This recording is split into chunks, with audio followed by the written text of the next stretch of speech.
여러분 안녕하십니까? 김왕식입니다. 교육대 사범대를 준비하는 수험생 여러분, 자기소개서 다 제출했고 이제 면접 준비만 남았는데, 제가 오늘 느닷없이 칠판에 백석산숙이라고 이렇게 한자를 써놨습니다. 면접 시험 보는 과정 속에 개별 면접은 예상하지 못한 질문들이 많이 들어오는데요. 여러분 생활기록부에 보면 독서 활동 있죠. 자네가 읽은 책 중에서 가장 기억에 남는 것이 있으면 한번 소개해봐라. 또 만약에 또 국문학에 관심이 있거나 전공한 교수님이 오시게 되면 자네가 읽은 시 중에서 기억나는 것이 있으면 간단하게 소개해봐라 라고 하는 경우도 간혹 있습니다. 또 그런 차원에서도 그렇지만, 또 제가 공부하는 과정 속에서 이 작품을 보면서 여러분들께 소개했으면 좋겠다 라고 해서 적어봤습니다. 다시 한번 보실까요? 백석. 백석은 신백자 돌석자죠. 신돌이네요. 이 백석이라고 하는 곳이 참 많던데요. 제가 일산에 살고 있는데 백석동도 있고요. 또 인천에도 백석이 있고요. 그리고 천안에도 백석, 백석대학이 있네요. 이름이 좋은 모양입니다. 바로 이 백석 시인은 제가 20여 년간 근무했었던 서울 오산학교 출신입니다. 거기에는 김소월 시인도 있고, 또 김소월 시인의 스승인 안서 김옥 선생님도 계셨고요. 또 친일의 문제가 많았었지만 우리나라 근현대사에서 소설가로서는 대단한 분이시죠. 이광수 선생, 춘원 이광수 선생도 오산학교의 국어 선생이셨습니다. 그리고 미술계에서 대단한 분이 계셨죠. 대향 이중섭 선생도 계셨습니다. 물론 사상가로는 C.R. 함석헌 선생, 또 종교 지도자로 기독교에서는 전설적인 인물이시죠. 주기철 목사님, 한경주 목사님, 이런 분들이 모두 오산학교에서 일을 하셨습니다.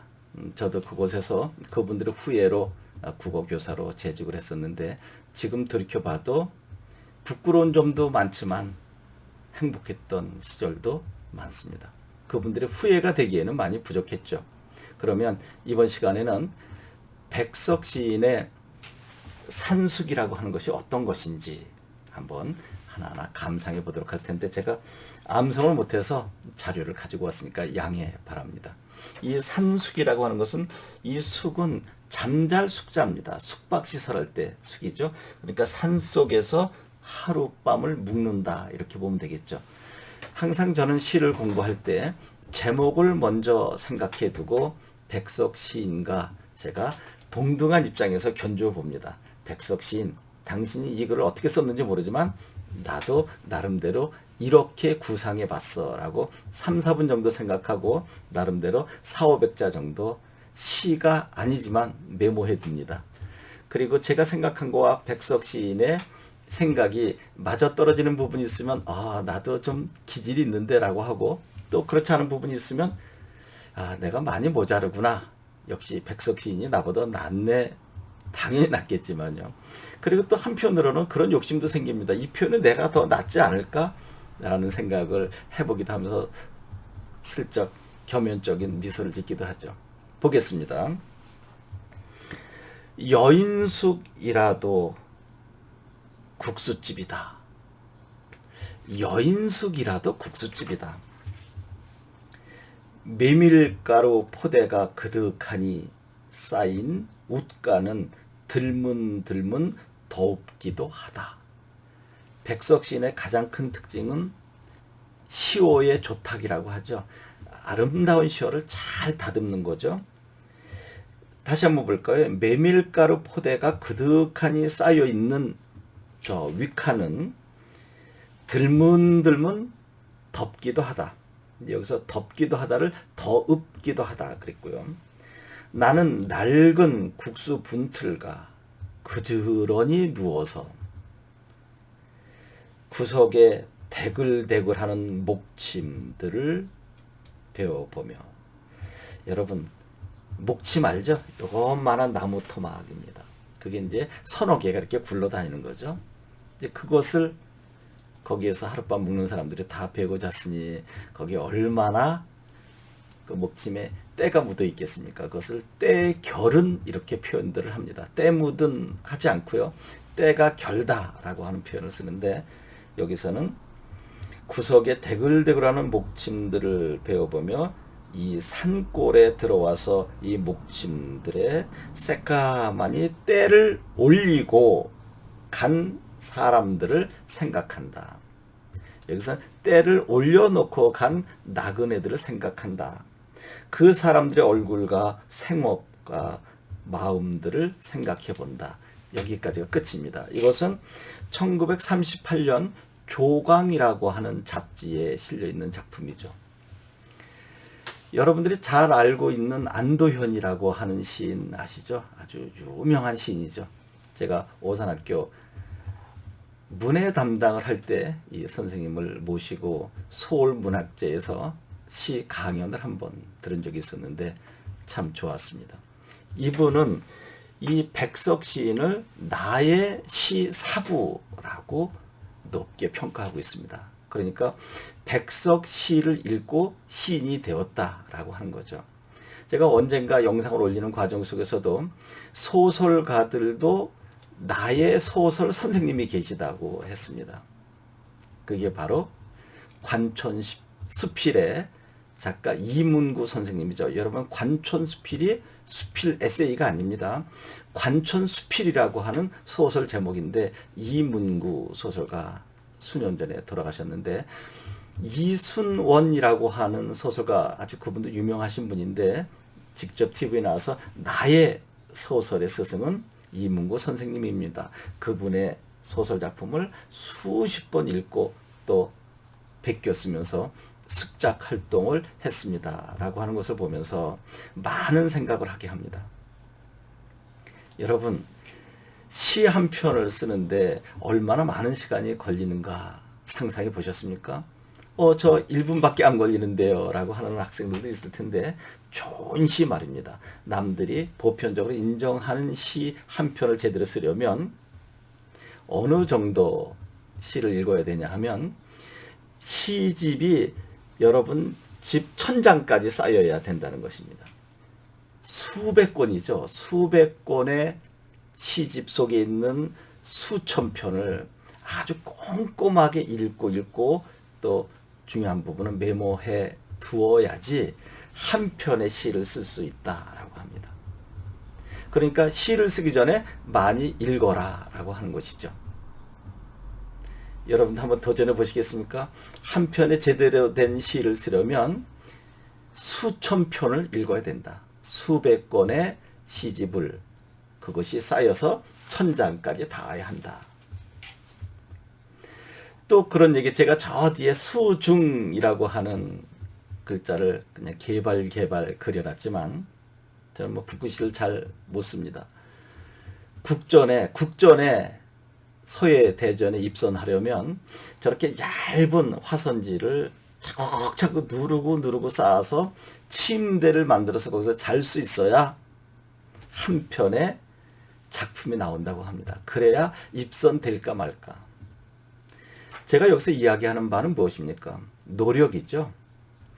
끊임없는 노력만이 성공할 수 있는 지름길이다라고 하는 것입니다. 물방울이 떨어져서 돌을 뚫는다. 제가 한번 여기 써볼까요?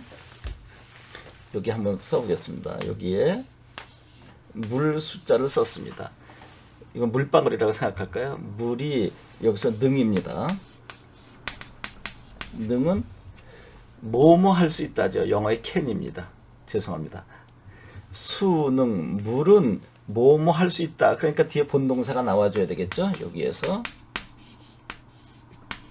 여기 구멍혈에 요 글자를 쓰게 되면 좀 어렵죠. 뚫을 천자입니다. 중국어 하는 사람들은 어렸을 때부터 이게 쉽게 익힐 수 있죠. 추안. 그래서 나는 옷을 입는다 할 때 워, 추안, if 뭐 이렇게 갈 수 있겠죠. 뭐 중국어는 제가 못하니까 한번 흉내 내본 거고요. 그 다음에 이제 목적어 나와야 되겠죠. 물은 돌을 뚫을 수 있다.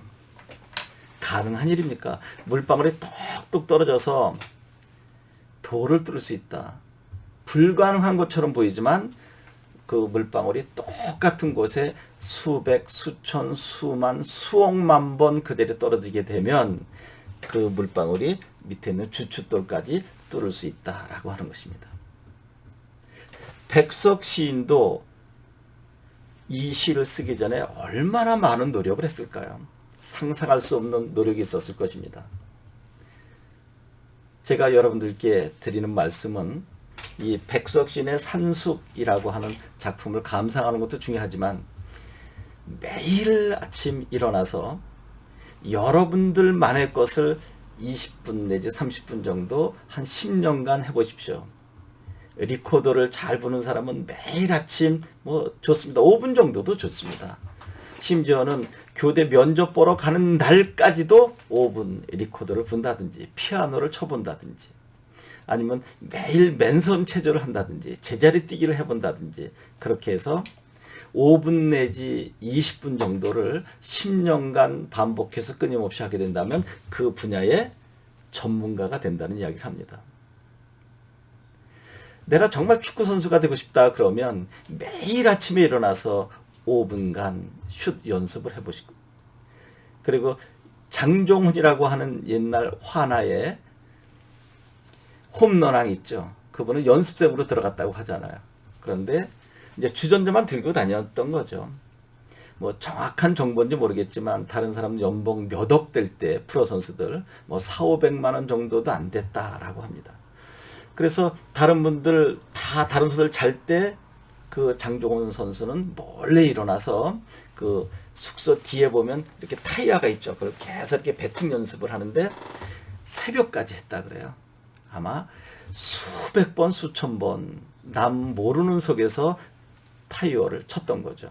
그리고 어느 순간 이제 그렇게 수개월을 했겠죠. 남들은 아무도 몰랐던 거죠. 그리고 남들 이제 일어날 때쯤 몰래 침실 들어가서 이제 한잠 잔 것처럼 했다고 합니다. 그런데 대타로 기용됐는데 거기서 홈런을 쳤던 거죠. 아, 어쩌다가 쳤겠지. 어쩌다가 한번 쳤겠지. 근데 계속 홈런을 치는 거예요. 원인이 있었던 거죠. 끊임없이 노력을 했었던 것입니다.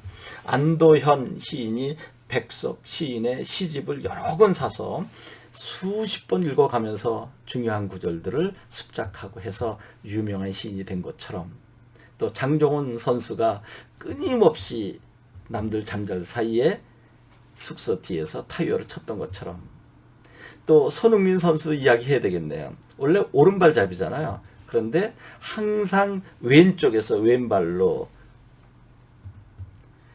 슛을 해서 놓잖아요. 손흥민 아버지가 10,000번 정도 그 자리에서 똑같은 훈련을 했다고 합니다. 여러분, 말이 쉽지 10,000번 가능합니까? 만약에 100번만 하라 그래도 100번 하면 다 지쳐 쓰러질 거요. 근데 10,000번 정도를 해서 이제 양발잡이가 된 거죠. 왼발, 오른발을 다 쓰는 것입니다. 그런데 이제 세상 선수들은 이 친구가 오른발잡이니까 항상 오른발만 보는데 왼발을 오른발 이상으로 연습을 했기에 예측하지 못할 숏을 했던 것이죠. 그리고 성악가 조수미, 성악가 얼마나 많은 연습을 했겠습니까? 그리고 뭐 잘은 모르겠지만 이제 얼마 전에 그 나훈아 가수 이야기 했었잖아요. 한 곡을 6개월 내지 1년 걸린다라고 하잖아요. 그 대한민국 최고의 가황이라고 하는, 즉 가수의 황제죠. 노래의 황제라고 하는 나훈아 가수도 한 곡을 만들어내는데 6개월에서 1년 정도 걸린다라고 합니다. 또 조용필 씨도 원래 노래를 잘 못했는데 얼마나 많이 연습을 했는지 목에서 피가 나왔다, 피를 토했다라고 하는 이야기. 성공한 사람들 뒤에는 항상 비하인드 스토리가 있죠. 그것은 반복 훈련이 아니었나 생각합니다. 이 다음에 여러분들도 뭐 하나 끊임없이 해서 대한민국 아니 세계 최고의 기량을 갖고 있는 초등교사의 모습 매력적이지 않나요?